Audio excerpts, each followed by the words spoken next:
제가는 이 카페에 앉아서 있는데 마침 뒤에 젊은 한 30대 후반 정도, 40대 초반 정도 되는 젊은 남성 둘이서 한참 얘기를 하는데 보니까 그 사람들이 하는 직업이 이 골프 코치인 것 같아요.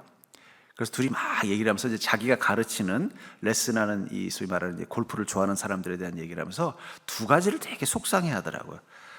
뭐냐면 그 사람들이 어디서 골프를 배워왔는지 모르지만 영폼이 형편없더라는 거예요. 그래서 오면은 이 자세를 이렇게 바꿔야 합니다. 그리고 가르쳐 준대요. 근데 중요한 건 뭐냐면 그 사람들 그 말을 듣고 예 하고는 자신이 그 코치가 가르쳐 준 대로 하고 있다고 하는데 자기 눈에 보면 옛날 그대로 하고 있더라는 거예요. 쉽게 말하면 저는 골프를 안 배웠으니까 이렇게 쳐서 이렇게 치십시오 하면은 가르쳐 주면은 자기는 이렇게 치면서도 그렇게 하고 있다라고 생각하고 있더라는 거예요. 너무 안 변한다는 거예요. 아니 내가 이렇게 하라고 가르쳐 줬으면 그걸 듣고 똑같이 해야 되는데 자기는 다르게 하면서 나 지금 코치님이 가르쳐 준 대로 하고 있다라고 생각한다는 거예요. 또 하나는 뭐냐면 이 제일 힘든 사람 중에 하나가 어떤 사람이냐, 필드에 많이 나가는 사람이래요. 필드라는 거 뭐냐, 골프장 가서 시합을 해요. 왜냐면 이 필드에 나가면은 두려움이 생긴대요. 내가 배운 자세로 하면은 이 소위 말하는 점수가 나쁘게 나올까봐 다시 옛날 폼으로 돌아간다는 거예요. 그래서 보면은 제일 안 반하는 사람이 어떤 사람이냐, 필드에 많이 나가는 사람이다. 그래서 제가 가만히 듣고 있다가 믿음도 그렇지 않나 하는 생각이 들어요. 저는 목회자로서 또 예수님께서 또 어떻게 보면 여러분들 앞에 스승으로 세운 랍비로서 믿음으로 사는 게 이런 것입니다 라고 가르쳐주면 여러분들은 그래요. 목사님 알아요. 저 목사님 말씀대로 살고 있어요. 근데 제 눈에 보면은 다르게 행동하고 있으면서 자기는 목사님이 가르친 대로 믿음대로 살고 있다라고 말하는 경우를 보면 참 답이 없는 거예요. 왜냐하면 그렇게 하면 안 된다고 말을 했고 이렇게 하면 하나님께서 당신의 삶에 복을 주실 겁니다 라고 했더니 그렇다는 거예요. 그리고 여전히 옛날에 하던 방식대로 그대로 살면서 뭐라고 말하냐면 나는 목사님이 가르쳐주신 대로 잘 살고 있다고 생각한다. 또 한 부류의 어려운 사람은 어떤 사람이냐, 이게 말씀대로 살면 복이라는 것도 알고 또 어떻게 하는 것도 깨달았는데 막상 그렇게 살다 보면 내가 지금까지 누리던 걸 잃어버릴까 봐 여전히 옛날 방식을 놓지 못한다는 거예요. 제가 그래서 이 골프와 이 믿음은 비슷한 면이 있구나. 아니 골프만이 아니겠죠. 모든 운동도 믿음과 비슷하겠구나. 우리 안에 두 가지가 있다는, 하나 고집. 분명히 말씀을 따라서 이렇게 하라는 걸 받았음에도 불구하고 여전히 그렇게 하지 않으면서 자기는 그렇게 하고 있다라고 고집을 부리거나, 혹은 알고는 있음에도 불구하고 그렇게 했다가 내가 지금까지 살아왔던 삶을 잃어버릴까 봐 막상 삶의 현장에서는 말씀대로 살지 않고 있는, 믿음대로 행하지 않고 있는 모습. 아마 그 코치는 그래서 그 두 부류의 사람들은 답이 없다는 거예요. 나중에는 그냥 포기하고 그냥 좀 하고 가세요 하고 그냥 내려놓는다는 거예요. 왜냐하면 변하지 않을 걸 알기 때문이라는 거예요. 어쩌면 그 마음이 우리 가운데도 있지 않냐는 거예요. 여러분들, 우리가 믿음을 통해서 은혜와 또 주님 주시는 그 놀라운 이 은혜의 풍성함을 누리기 위해서는 우리는 변화되어야 합니다. 믿음으로 사는 법을 배워야 되고 믿음으로 살도록 변화되어야 되는데 우리를 막고 있는 게 두 가지라는 거예요. 하나는 고집, 또 하나는 두려움이에요. 자신이 하고 있는 이것이 믿음이라고 착각하고 계속 분명히 믿음이 아닌 것을 믿음이라고 우기면서 계속 그대로 사는 방식과, 또 하나는 믿음대로 사는 게 뭔지를 알지만 그렇게 하면 내 인생이 망가지고 손해볼 것 같아서 여전히 삶의 현장에서는 그렇게 하지 못하는 두려움. 이 두 가지가 있는 한 믿음의 능력을 우리는 경험할 수 없다는 것입니다. 저는 계속해서 이 믿음에 대해서 이야기하고 있습니다. 오늘은 우리의 믿음의 특징 중에 우리가 믿음의 복을 누리려면 이 미움을 잘 다스려야 된다는 것을 함께 나누고 싶어요. 미움. 인간관계에서 가장 힘든 게 뭐예요? 미움받는 거죠. 누군가에게 미움받기도 하고 그 미움이 시기나 또는 음해나 공격으로 올 때가 있다는 것입니다. 저는 예수님께서 이 땅 가운데 3년간 복음을 전했던 이 삶을 보면서 예수님 옆에 있었던 사람들을 크게 두 분류로 나눌 수 있는 것 같아요. 하나는 예수님을 사랑한 사람, 또 하나는 예수님을 싫어한 사람입니다. 예수님은 완전한 하나님이시며 완전한 인간이셨는데도 예수님을 싫어하는 사람들이 있었다는 거예요. 심지어는 그 사람들 중에는 예수님을 잘 안다고 믿었던 나사렛 사람들도 있었다는 거예요. 저는 그걸 보면서 어쩌면 예수님께서도 자신을 사랑하는 사람과 자신을 싫어하는 사람 속에서 어떻게 선택하고 어떻게 반응해야 되는가? 저는 그것을 믿음을 통해서 우리에게 가르쳐 주신 것이 아닌가 하는 생각이 듭니다.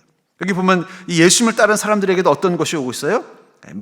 미움받음에 대한 것이 왔다는 거예요. 그래서 18절에 세상이 너희를 미워하면 너희보다 먼저 나를 미워한 줄 알아라 하면 세상의 미움에서 이야기하고 있다는 것입니다. 저는 미움이라는 단어 속에 들어있는 이 진리와 구원의 길이 있다고 생각합니다. 내가 누군가로부터 미움받는다는 건 내가 지금 어떤 길을 가는가, 그게 진리의 길일 수도 있고 아닐 수도 있다는 것을 뜻하는 것입니다. 그런 의미에서는 어쩌면 믿음 중에는 바로 이 미움을 다루는 방법도 이 믿음 가운데 있는 것입니다. 우리가 성장하고 순전한 믿음을 가지고 살기 위해서는 바로 미움받는 것이 있다는 것, 미움받음에 대한 그 불편한 심령을 믿음으로 대처하는 것이 필요하다는 것입니다. 그런 의미에서 여러분들, 우리는 인간적인 사람은 누구나 미움받는 걸 싫어해요. 그렇죠? 사람들에게 미움받고 하나님께 미움받는 걸 싫어합니다. 그러나 중요한 건 그 안에서도 미움받지 않아야 된다는 그런 강박이 아니라 믿음 가운데서 미움을 다룰 줄 알아야 우리는 비로소 하나님과의 관계뿐만 아니라 사람들과의 관계도 풍성하게 할 수 있다는 것입니다. 저는 그러면서 우리 그리스도인의 세상의 경우는 미움의 영적인 의미가 있어야 된다고 생각해요. 제가 이것을 생각하게 된 이유는 뭐냐면, 보면은 이 TV나 이런 데 보면 유명인들이 누군가에게 미움당하는 것 때문에 고통스러워하는 모습을 보면서, 그건 유명인들만 그럴까요? 뭐 최근에 또 뭐 좀 유명한 아이돌 가수들이 이 사람들이 자기를 막 댓글에서 비난하고 이런 것 때문에 그 압박을 못 견뎌서 자살해서 죽었다라는 그런 걸 보면서, 또 심지어는 이 고등학교나 중학교 우리 10대들이 학교에서 이 딸을 당한다든지 차별을 당하는, 결국 그게 미움받는 거잖아요. 그 속에서 그걸 견디지 못하고 어떻게 보면은 한다든지, 심지어는 교회 안에서도 보이지 않게 누군가를 미워하고 미움받는 그런 과정 속에서 갈등과 분열들이 참 많은 걸 볼 때가 있어요. 그러다 보니까 우리는 그 미움에 대한 두려움이 있다 보니까 어떻게 돼요? 자꾸 미움받지 않아야 된다는 강박증에 사로잡히게 된다는 거예요. 저는 그러면서 어쩌면 우리가 믿음 가운데 성장하기 위해서는 이 미움이라는 부분, 관계 속에서 나를 싫어하고 나를 공격하고 나를 반대라고 생각하는 사람들과 관계하는 법도 배우는 게 필요하다는 생각이 듭니다. 그렇다면 그리스도인이 세상에서 경험하는 미움 속에서 우리가 경험해야 되는 미용적인 의미는 무엇이냐? 먼저 미움받는 이유를 분석할 필요가 있다는 거예요. 내가 왜 미움받는가? 그 이유를 아는 게 중요하다는 거예요. 19절에 보니까 너희가 세상에 속하였으면 세상이 자기 것을 사랑할 것이나 너희는 세상에 속한 자가 아니요 도리어 내가 너희를 세상에 택하였기 때문에 세상이 너희를 미워하느니라 하면서, 너희는 어디에 속한 자가 아니라고요? 세상에 속한 자가 아니다. 여기 미움이라는 말이 미소라는 단어를 쓰는데 이게 싫어하다, 혐오하다. 요즘 혐이라는 말 많이 써요. 극혐. 서로 혐오에 대한 이게 크다는 거예요. 특히 요즘 젊은 여성들 사이에는 남성들에 대한 혐오의식이 많다는 얘기를 하더라고요. 저희 아이가 이제 직장 생활하면서 또는 학교나 혹은 소위 말하는 교회에서 혹은 사회에서 만난 동기 여성들하고 이렇게 대화를 하다 보면은 의외로 남성들에 대한 혐오감이 너무 많다는 걸 느꼈던 거예요. 저는 그 이유가 뭘까? 왜 남자와 여자는 본능적으로 서로를 좋아하게 돼 있지 미워하게 돼 있지 않습니다. 근데 왜 그럴까 생각해 보니까 사회 속에서 서로 경쟁 관계가 됐기 때문에 그런 것 같아요. 옛날에는 남자가 하는 역할과 여자가 하는 역할이 좀 구분이 선명했죠. 남자들은 주로 뭐예요? 집 바깥에서 사회활동, 경제적인 일을 해결한다면 여성들은 집 안에서 집을 지키는 혹은 가정을 돌보는 양육의 포커스가 있을 때는 서로가 경쟁 관계가 될 일이 없었어요. 그때는 서로가 서로에게 중요한 존재입니다. 왜냐하면 가정의 살림을 잘 이끌려면 누군가 경제적인 수입을 가지고 들어오고 우리를 지켜줘야 되는 남성의 역할이 필요하고, 또 남성으로서 사회적 역할을 하려면 집에 왔을 때 자기를 또 위로해주고 또 곳에서 쉬게 해줄 수 있는 역할이 필요할 때는 서로가 서로를 어떻게 돼요? 좋아하는 존재가 된 거예요. 근데 시대가 바뀌어서 이제는 여성들도 남성들과 똑같이, 또 남성들도 여성들과 똑같은 삶을 살게 된 거예요. 특별히 사회에 나가서 여성들이 느끼는 절망 중에 하나는 뭐냐면, 공부도 내가 더 잘하고 더 매력도 있고 더 열심인데, 그래서 보통 이 고등학교 때는요 남녀공학을 남자들이 싫어한대요. 왜냐하면 남녀공학의 남자들과 대부분 성적을 밑에 깔아주고 여자들이 잘 가기 때문에. 대학도 요즘은 그래요. 옛날에는 여대라는 이미지가 이게 공학에 못 가는 여성들이 가는 곳이나 아니면 보수적인 여성들이 가는 곳이었는데, 요즘은 여성들끼리 경쟁하니까 차라리 공학을 더 좋아한대요. 그런데 막상 직장에 가면 어떻게 돼요? 남성들이 더 빨리 승진하고 남성들이 더 주도적이 되니까 이게 뭐냐? 그게 하나의 또 혐오, 미움이 되는 것 같습니다. 또 사람들은 자기와 생각이나 관점이 다르면 어떻게 돼요? 다르다는 게 아니라 미워하고 증오합니다. 저는 그걸 특히 이 정치판에서 봐요. 정치라는 게 다 나라를 위해서 하는 거고, 정치하는 사람들이라고 다 나쁜 놈들이겠습니까? 그래도 다 배울 만큼 배웠고, 그래도 나름대로 선한 일을 했으니까 거기까지 올라갔지. 사기꾼과 도둑들이 잘만 정치할 수 있으면 교도소에 있는 사람들은 다 국회의원 될게요. 그래도 정치인이라면 물론 허물도 있고 약점은 있지만 뭐예요? 그래도 열심히 있고, 그래도 또 나라와 봉사에 대한 책임감도 있고, 그래도 나름대로 신념과 소신이 있고 재능이 있는 거예요. 근데 나랑 생각이 다르면요, 막 증오하고 그냥 막 깎아내리고, 이 미움이 집단화돼요. 이제는 시대를 살고 있단 말이에요. 우리도 막 그 속에 살고 있는 것입니다. 또 이게 어떤 조직에 들어가서 보면요, 그 안에서 서로 간에 막 미워하고 음해하고 막 이런 걸 보면서, 야, 어쩌면 우리 시대는 지금 이 미움이라는 문제를 잘 다루지 않으면 우리가 온전한 믿음으로 살아갈 수 없는 시대구나라는 생각을 하게 되었습니다. 그러면서 거기서 우리 그리스도인이 제일 먼저 해야 되는 게 뭐냐면, 도대체 내가 미움받는다면 이 미움받는 이유가, 그러니까 미움받는다는 것 자체가 중요한 게 아니라 받는 이유가 중요한 것인데, 뭐라고 말하고 있어요? 그리스도인은 무엇 때문에 미움받을 수 있는 자라고 말하고 있어요? 세상에 속하지 않았기 때문에 미움받아야 된다는 거예요. 여러분, 우리가 세상 속에서 잘 산다는 게 꼭 좋은 것은 아닙니다. 저는 그래서 심리학을 별로 좋아하지 않게 된 이유 중에 하나가 뭐냐면, 심리학의 기본적인 선은 뭐냐면 잘 적응하는 거예요. 그 세상에 어떤 세상이든 잘 적응하면 당신은 건강한 거예요. 그러니까 만약에 내가 속한 세상이 선한 세상이 아니라 악한 세상이라면 어떤 게 건강한 거예요? 그들과 똑같이 악을 행하는 게 건강한 것입니다. 그런 가치관 속에서 그리스도는 어떤 사람들이에요? 하나님께 속한 자이지 세상에 속한 자가 아니기 때문에 하나님께 속한 자답게 생각하고 판단하고 행동해야 돼요. 여러분, 그리스도인은 교회에서 행동하는 것과 가정에서 행동하는 것과 직장에서 행동하는 게 일치해야 온전한 믿음을 가진 것입니다. 근데 교회에서 행동하는 것과 가정에서 행동하는 것과 일터에서 행동하는 게 일치하지 못하는 이유 중에 하나는 뭐냐면, 나와 다른 곳에 속한 사람들이 우리의 행동에 대해서 어떻게 해야 되면요? 미워하기 때문이라는 거예요. 제가 군대 갔을 때 제대할 때까지 들은 말이 뭐냐면 환자예요, 환자.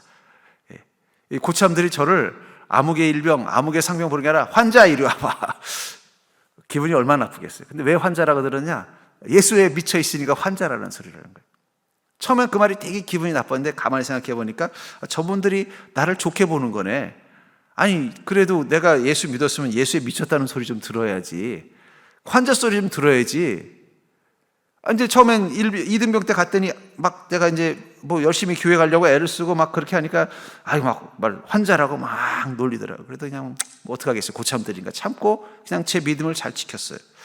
근데 보니까 나랑 비슷하게 들어온 이 병사가 있었는데, 이 병사는 예수를 안 믿는 것 같더라고요.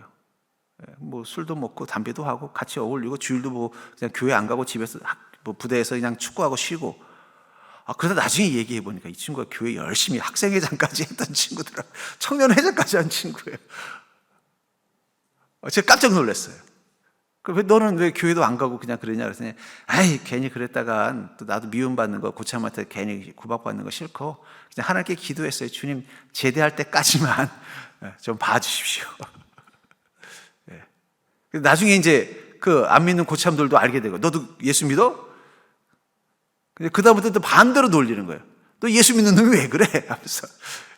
그래서 내가 그랬어요. 어차피 구박받을 거 예수 잘 믿는다고 구박받는 게 낫지, 예수 안 믿다 들켜가지고 구박당하면 그게 더 손해겠구나 하는 생각이 들면서, 결국 우리가 하나님께 속한 자가 된다는 건 세상으로부터 무조건 존중받고 인정받는다는 것은 포기해야 가능한 것입니다. 예수님도 완전한 하나님이시고 완전한 인간이셨지만 어땠어요? 유대 지도자들로부터 미움받고 또 죽임당하지 않았습니까? 미움받았다는 거예요. 그러니까 미움받은 이유가 무엇이냐가 중요한 거예요. 창세기 19장 5절부터 9절에 보면 이 소돔성에서 롯이, 소위 말하는 이 소돔성이 멸망하기 직전에 천사들이 롯과 그의 자녀들을 구원하는 과정 가운데 이 천사들이 들어오자 그 롯의 그곳에 사는 이 소위 말하는 양아치들이 이 천사들을 데려다가 이제 괴롭히려고 한 거예요. 그랬더니 롯이 그들을 막으면서 뭐라고 말하냐면 7절에 창세기 19장 7절에 내 형제들아 이런 악을 행하지 말라. 내게 남자를 가까이 하지 아니한 두 딸이 있노라. 아마 그 당시 때는 동성애가 창고라. 여러분 우리 동성애 요즘 얘기하지만 사실은 이 소돔성에 보면 이 동성애가 아주 심했던 상황이었던 거예요. 그러니까 이 천사들이니까 아무래도 뭔가 좀 우아하고 빛이 나고 하니까 이게 이 소위 말하는 불량배들이 악을 행하려고 끌고 가려고 했더니 롯이 타협하지 말라고 말하는데 뭐라고 말해요? 나한테 정결한 두 딸이 있으니 그 두 딸을 데려가라는 거예요. 롯은 자신이 그래도 이 소돔성에 있으면서 속하지 않은 자다라고 생각을 하면서 천사들을 보호한다고 생각했지만 그러나 정작 자기 두 딸들에게 죄를 짓는 행동을 하고 있는 거예요. 자기도 모르게 어떻게 된 거예요? 그들로부터 미움받지 않는 것을 고민하다 보니까 타협한 거예요. 타협. 우리 그럴 때가 있어요. 롯과 같이 행동할 때가 있다는 거예요. 나는 믿음을 천사를 보호하기 위해서 자기 딸을 내놓는다? 이것도 죄 아닌가요? 그렇죠? 정말 롯이 나는 이 소돔에 성악한 자가 아니요 예수 그리스도께 속한 자요 하늘에 속한 자라면 미움 받더라도 단호하게 어떻게 해? 너 무슨 짓들이냐? 천사도 안 되고 우리 가족 같아도 절대 할 수 없다. 이 단호함을 보여줬어야 됐는데 롯은 단호함을 보여주지 못했어요. 단호함을 못 보여주지 못하고 그렇게 하면 되겠니? 이 사람들은 나은 애들인데 그러면 되겠어? 차라리 내 딸들을 데려가. 이런 타협. 우리가 보기엔 어떻게 이럴 수 있어 하겠지만 우리도 우리 삶 속에서 타협하고 있지 않냐는 거예요. 적당히. 그들로부터 미움받지 않기 위해서 우리는 애를 쓰고 있지 않냐는 거예요. 근데 정작 그렇게 되자 어떻게 되고 있어요? 우리 그 사람들이 야 그래 너는 내가 인정할게 라고 말합니까? 아니에요. 9절에 보니까 그들이 이르되 너는 물러가라. 또 이르되 이 자가 들어와서 거류하면서 우리의 법관이 되려 하는도다. 그 사람들은 마치 그래도 소돔성에서 잘 살아가려고 애를 쓰는 롯을 야 그래도 우리 편이 되려고 애를 쓰는구나 좋아하는 게 아니라 어떻게 하냐 속으로 무시했다라는 거예요. 아이고 뭐 우리가 필요한가 보네. 그러다 어떻게 돼요? 자기들의 뜻대로 안 하니까 확 돌려서 너를 내가 못 놔두겠다, 가만 못 두겠다 하면서 오히려 이제 롯을 미워하는 지경까지 갔다라는 거예요. 여러분들, 우리가 롯 같습니다. 세상 속에서. 이 소돔성 같은 세상 속에서 우리가 그들로부터 미움받지 않으려고 애를 쓰면 애를 쓸수록 우리는 롯처럼 타협하게 돼요.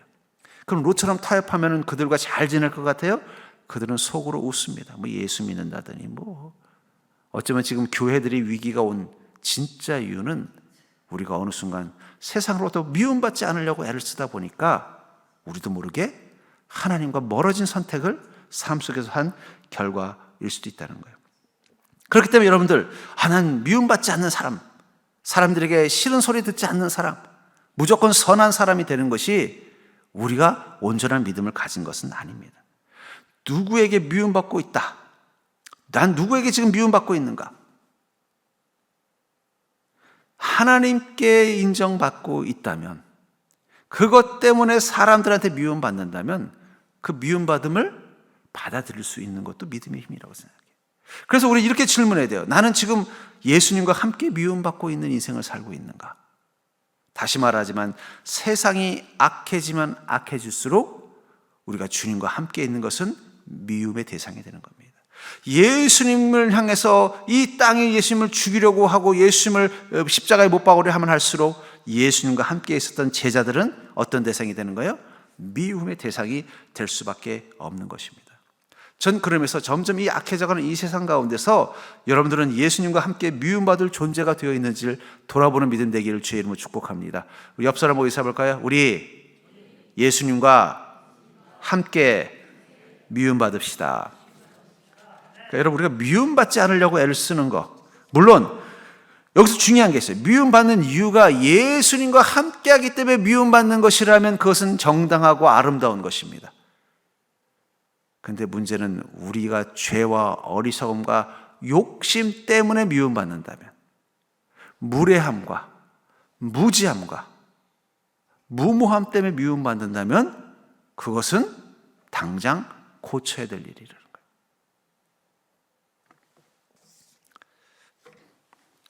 두 번째로, 그리스도인이 세상에서 경험하는 미움의 영적인 의미는 바로 미움받는 두려움을 이겨야 사랑할 수 있다는 거예요. 우리가 사는 세상이 점점 악해질수록 세상은 예수 그리스도와 함께 우리를 미워할 것입니다. 세상은 우리가 예수님을 믿는 믿음 때문에 우리를 차별하고 우리를 불편하고 싫어할 것입니다. 그 속에서 우리는 어떻게 믿음으로 반응해야 되느냐? 미움받는 두려움을 이겨내야 된다는 거예요. 18절부터 19절에 보니까 세상이 너를 미워하면 너희보다 먼저 나를 미워한 줄을 알라. 너희가 세상에 속하였으면 세상이 자기 것을 사랑할 것이나 너희는 세상에 속한 자가 아니요 도리어 내가 너희를 세상에 택하였기 때문에 세상이 너희를 미워하느니라. 우리보다 누구를 더 미워한다고요? 예수님을 더 미워한다는 거예요. 아까도 말한 것처럼 내가 미움받는 이유가 나의 죄와 어리석음 때문이라면 우린 자기를 돌아봐야 됩니다. 왜 내가 사람들이 나를 싫어할까? 그거 질문해야 돼요. 왜 사람들이 나를 싫어할까? 왜 사람들이 나를 불편해할까? 왜 사람들이 나를 뭔가 보이지 않게 거리를 둘까? 이런 거 고민하면서 살아야죠. 네. 여러분들이 하다못해 음식점에서 밥을 먹는데 앞 사람의 이에 고춧가루가 껴있으면 여러분들은 어떻게 해요? 그 사람 고춧가루 빼주는 걸로 끝납니까? 거울을 한번 보잖아요. 나는 안 꼈나? 왜냐하면 같은 음식 먹었는데 그 사람은 고춧가루 낄 이유가 없잖아요. 내가 누군가를 보면서 불편하다. 저 사람 뭐야? 나 저런 사람 싫어. 라고 생각한다면 나도 내 마음의 거울로 나는 그 사람들에게 어떤 모습으로 보이나를 볼 줄 아는 것도 필요하다는 거예요.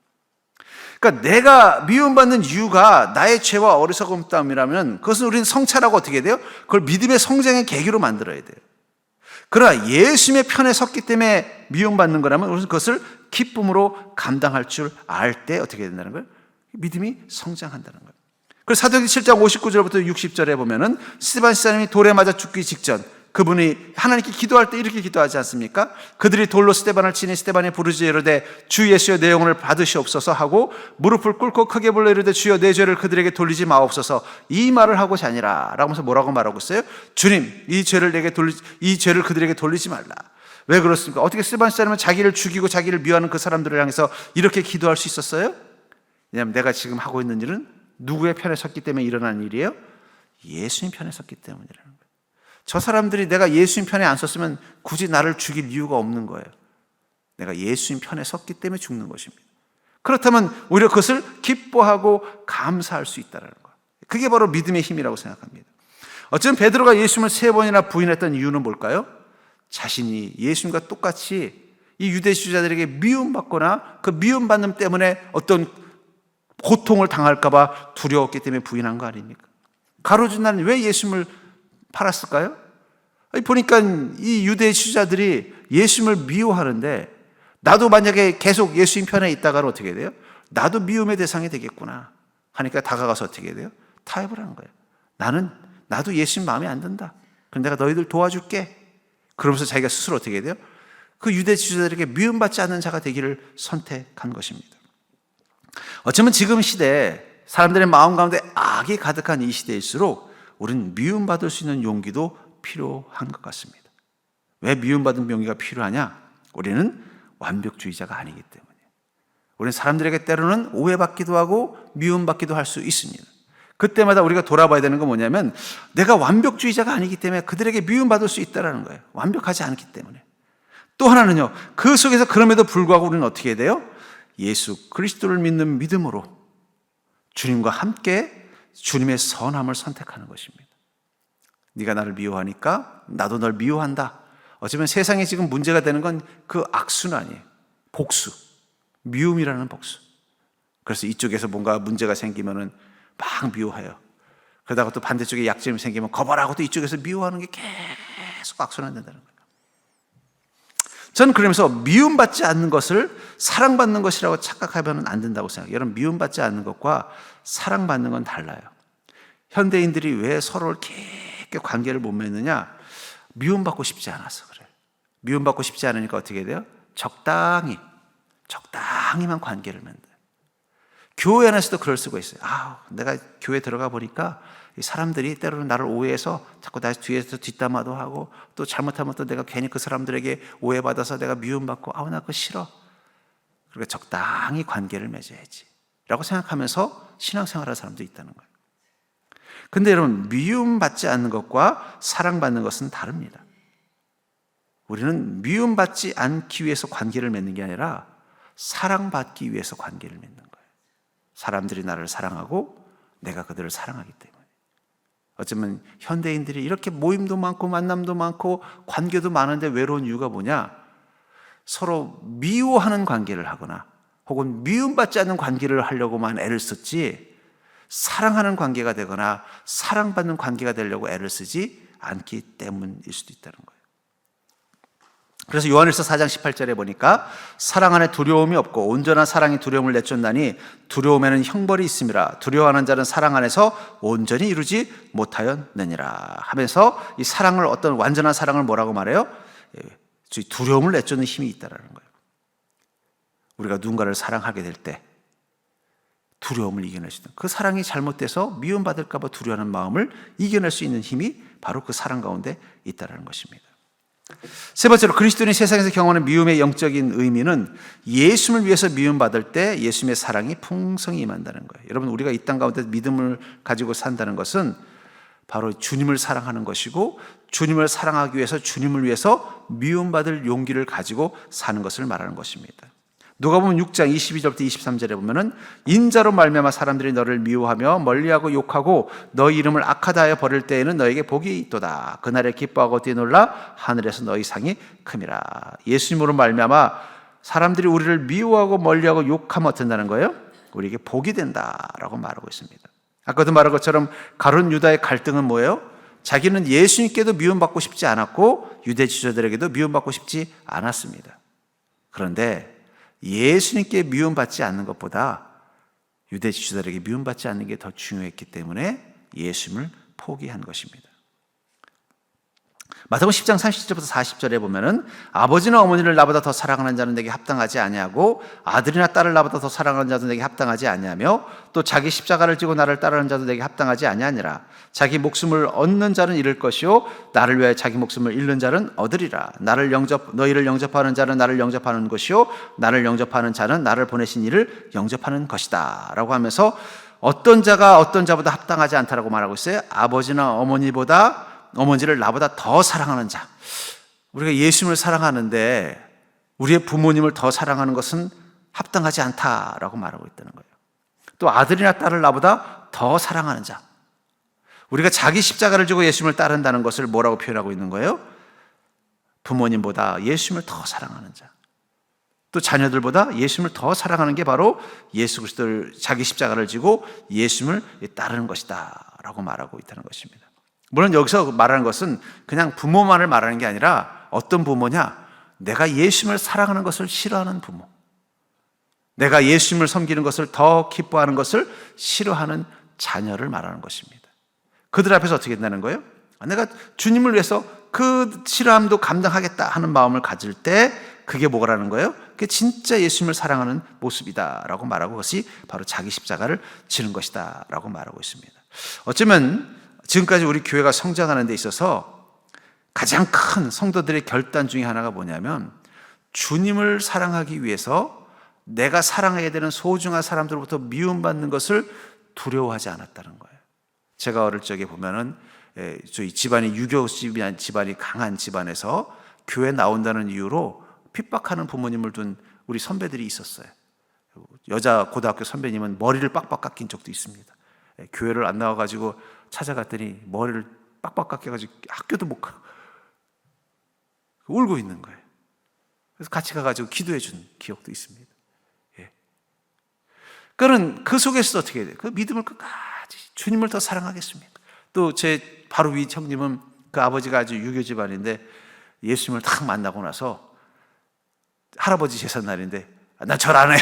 그랬다가 그냥 동네 집안 어른들한테 두들겨 맞아가지고 그냥 이래가지고 고등학생인데 어떻게 그런 생각을 할 수 있을까? 지금 생각해 보면요, 그때는 그게 너무 당연하고 저는 또 그게 너무 멋있어 보이는 거예요. 그래서 저는 또 우리 아버지는 왜 예수님 믿어가지고 나는 미움받을 기회를 못 저는 뭐 감사할 일인지 아쉬운 일인지 모르지만 저희 아버님 어머님이 먼저 예수님을 믿으셨어요. 물론 이제 교회는 다녔지만 믿고는 또 선언을 한 거예요. 일가 친척한테 앞으로 우리 집은 추도 예배 드린다. 그래서 저는 뭐 이렇게 절을 하고 뭐 이럴 것 때문에 갈등할 이유가 없었고 주일날 교회 가는 것 때문에 갈등할 이유가 없었는데 의외로 제가 그 중고등부 다닐 때 보면은 그런 집안에 있는 우리 선배들이 있었다는 거예요. 그러면 기도 제목이 뭐냐면 내가 다음 주에 교회 올 수 있게 기도해달라는 거예요. 내가 다음 주에 우리 집안에 제사에 있는데 내가 절을 안 할 건데 절을 안 해도 우리 부모로부터 그렇게 너무 미움받지 않도록 기도해달라고, 내가 이길 수 있게 기도해달라고 기도하더라는 거예요. 어떻게 중고등학생인데 그런 기특한 생각을 했는지 모르겠어요. 저는 또 반대로 하나님은 왜 우리 집은 예수 잘 믿게 해가지고 나는 이런 핍박도 안 당하게 하십니까? 하면서 내가 마치 믿음이 없는 것처럼 죄책감을 느끼는 시절이 있었다는 거예요. 그 마음이 어쩌면 교회를 성장하고 부흥하게 만든, 그때 제가 그런 갈등을 했을 때가 바로 1980년대거든요. 그때 교회들이 엄청나게 부흥했던 이유는 모든 성도들이 예수님을 더 사랑했고 예수님을 사랑하기 때문에 미움받는 것을 기뻐했기 때문이라는 거예요. 그런데 언제부턴가 우리는 주님을 더 사랑하는 것보다 내게 사랑하는 사람들에게 덜 미움받는 게 더 소중해지기 시작했습니다. 그때부터 우리는 타협의 신앙을 갖게 된 거예요. 가족들에게 미움받는 것보다 주님을 덜 사랑하는 게 그게 선이라고 생각하게 됐고, 세상으로부터 미움받는 것보다 내가 믿음 생활을 좀 소홀히 하는 게 그게 선하다고 생각하는 시대로 와버렸다는 거예요. 그때부터 교회는 생명력을 잃어버렸고 우리의 믿음은 무기력해져 버린 것입니다. 전 그러면서 예수님을 위해서 미움받을 수 있는 사람들만이 주님의 사랑이 풍성히 임하는 것을 경험할 수 있는 거예요. 우리도 한때는 주님을 위해서 미움받는 것을 두려워하지 않았던 사람들입니다. 근데 언제부턴가 우리는 주님을 위해서 미움받는 것을 두려워하는 자가 되기 시작하면서 우리는 주님을 조금씩 덜 사랑하는 자가 되어버렸다는 것입니다. 그런데 주님은 우리를 어떻게 하셨어요? 요한복음 3장 16절에 하나님이 세상을 이처럼 사랑하사 독생자를 주셨으니 이는 그를 믿는 자마다 멸망치 않고 영생을 얻게 하려 하셨다는 것입니다. 하나님께서 꿈꾸시는 세상은 어떤 세상일까요? 그것은 성도들이 하나님을 이처럼 사랑하사 자기의 가장 소중한 것까지도 아끼지 아니하는 모습. 하나님이 생각하시는 요한복음 3장 16절은 우리가 생각하는 요한복음 3장 16절과 어떤 차이냐? 우리는 하나님이 우리를 이처럼 사랑하사 그 독생자까지 아끼지 아니하신 것을 하나님의 사랑이라고 믿는 것처럼, 하나님께서는 요한복음 3장 16절을 이 땅의 사람들이 하나님을 이처럼 사랑하사 자기의 가장 소중한 것도 아끼지 않는 모습을 보여주는 것입니다. 그 순간, 그때부터 믿음의 능력과 파워가 나타나는 거예요. 성경에 나오는 그 위대한 그리스도인들의 공통점은 뭐냐? 그들은 오늘 본문에 주님 말씀하신 것처럼 주님을 사랑하기 때문에 주님과 함께 미움받는 것을 두려워하지 않았다는 것입니다. 자신을 미워하는 이유가 내 죄와 욕망 때문이라면 그것은 반성하지만, 내가 주님의 편에 섰기 때문에 미워하는 것은 나를 미워하는 것이 아니라 나보다 먼저 예수님을 미워하는 것이라는 사실을 깨닫고 그 미워하는 그들을 향해 절망하고 저주하고 원망하지 않고 스데반 시사님처럼 오히려 그들의 무지를 위해서 하나님께 눈물로 기도하는 자가 되었다는 거예요. 그게 세상을 바꾸는 겁니다. 놀라운 건 그때 머리 깎인 그 누나들이 눈물로 기도하고 그 머리를 깎았던 부모를 위해서 기도하자 나중에 그 부모님들이 다 그 교회 나오셔서 예수 잘 믿고 그렇게 변화되더라는 거예요. 근데 그 출발이 뭐예요? 그것은 바로 주님을 사랑하기 때문에 세상에 미움받는 것을 두려워하지 않았기 때문이에요. 저는 요즘 그리스도인들을 보면 걱정이 뭐냐? 세상을 두려워합니다. 세상에 미움받는 걸 두려워해요. 주님을 사랑하기 때문에 세상에 미움받는 게 두려워서 어떻게 돼요? 내가 주님을 안 사랑하는 것처럼 살아간다는 거예요. 근데 그런 인생 가운데는 믿음의 능력이 나타나지 않습니다. 믿음의 능력은 우리가 주님을 사랑하기 때문에 세상에 미움받는 것을 두려워하지 않는 모습으로 살아가는 것입니다. 이 선별의 시대, 전 지금이 부흥의 시대라고 생각하지 않아요. 지금 선별의 시대. 누가 참된 그리스도인이요 누가 거짓된 그리스도인인가, 누가 쭉정이고 누가 알고인가를 구별하는 선별의 시대. 여러분, 곡식 농사를 지을 때 보면은 농부가 씨앗을 밭에다가 골고루 다 뿌립니다. 그러면 각자 싹이 자라거든요. 그러면서 일부는 새들에게 먹히기도 하고 일부는 죽기도 해요. 그럼 또 열심히 자라요. 그럼 그걸 그대로 다 키우는 게 아니에요. 그 중에 좀 약한 건 속간에서 거리 간격을 둡니다. 너무 촘촘히 자라면요 제대로 다 못 자라요. 거리 간격을 두는 거예요. 두고서 또 자라요. 자라면 그걸로 끝이에요? 거기서 걷어들인 것 중에도 좋은 게 있고 나쁜 게 있으면 그걸 구분해내요. 그 마지막 구분이 끝난 것이 뭐가 되는 거예요? 좋은 곡식, 좋은 열매가 돼서 그것이 상품이 되고 제품이 되는 거예요. 저는 지금 시대는 부흥의 시대가 아니라 선별의 시대라고 생각합니다. 이 선별의 시대 때 가장 중요한 게 무엇일까요? 그것은 이 선별, 어쩌면 세상이 교회와 성도를 미워하는 이것이야말로 그 탈곡기 같은 거예요. 선별하는 작업이라는 거예요. 그 속에서 우리가 세상에 미움받는 것도 두려워하지 않으면서 주님을 더 사랑하기로 결단하는 그 순간 우리의 믿음은 쭉정이가 아니라 알곡의 믿음이 되는 것입니다. 전 그러면서 여러분들 미움받는 것을 두려워하지 마십시오. 다시 말하지만 여러분들이 어리석어서 미움받는 건 충분히 미움받으셔야 돼요. 여러분들이 판단이 잘못돼서 미움받는 건 충분히 미움받으셔야 돼요. 여러분들이 말씀 앞에 순종하지 않고 죄를 따라갔기 때문에 미움받는 건 충분히 미움받으셔야 돼요. 그러나 주님 때문에 미움받는다면, 주님을 더 사랑하기 때문에 미움받는다면 그것을 기뻐하는 자가 될 수 있기를 주의 이름으로 축복합니다. 그때부터 우리의 믿음은 성장하고 바르게 방향을 잡을 수 있는 것입니다. 저는 여러분들의 그 안에 있는 관계 속에 있는 그 미움을 잘 다룰 줄 아는 그런 선하고 지혜로운 믿음 되기를 주의 이름으로 축복합니다.